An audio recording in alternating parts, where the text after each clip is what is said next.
সরকারের হাতে বলতে চাই, মাননীয় প্রধানমন্ত্রী, আপনি যেভাবেই হোক ক্ষমতায় এসেছেন, কিন্তু আপনার জন্য 7 বছরের শিশু এই সন্ত্রাসে এই ধর্ষণকারীদের থেকে নিরাপদ নয়, এমন বাংলাদেশ আমরা চাইনি। আমরা ব্যবসায়ীরা ব্যবসা নিরাপদে করতে পারবে, আমরা নিরাপত্তার সাথে করতে পারবো না, এমন বাংলাদেশ আমরা চাইনি। যারা পরিবার শিক্ষার্থী আছে তারা নিরাপদে রাস্তায় ঘোরাফেরা করবে এবং শিক্ষা প্রতিষ্ঠানে যাবে, যেতে পারবে না, এমন বাংলাদেশ আমরা চাইনি।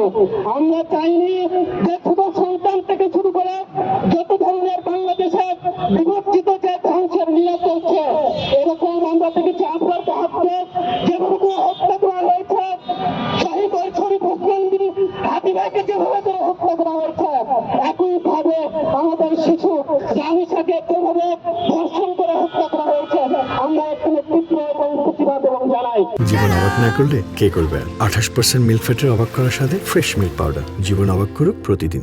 এবং সাথে সাথে যারা এর সাথে সম্পৃক্ত রয়েছে তাদেরকে গ্রেফতারের জন্য দাবি জানাচ্ছি। সম্মানিত ভাইয়েরা, এই বাংলাদেশ আজকে একটু অনিবার্য ক্ষতির দিকে ধাবিত হচ্ছে। ইসলামী ছাত্র জীবনে একজন সমর্থক এবং জনশক্তি বেঁচে থাকবে, এর সার্বিক যে প্রতিবাদ আছে এই প্রতিবাদ চালিয়ে যাবে।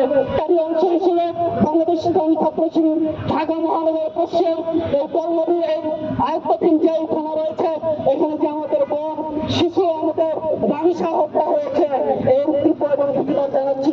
পাশাপাশি আজকে যারা শাহবাগীরা আছে তারা আজকে কোথায়? আপনারা আজকে গেলে এর প্রতিবাদ করছেন না।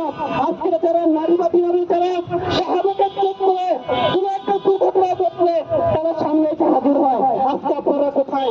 আপনাদেরকে স্পষ্ট করে বলে দিতে চাই, আজকে যদি আপনারা রাস্তায় না নামে, আগামী দিনে আপনার ছেলে, আগামী দিনে আপনার নিয়ে আগামী দিনে ধর্ষণ হবে, তখন কেমন লাগবে আপনি বুঝতে পারবেন।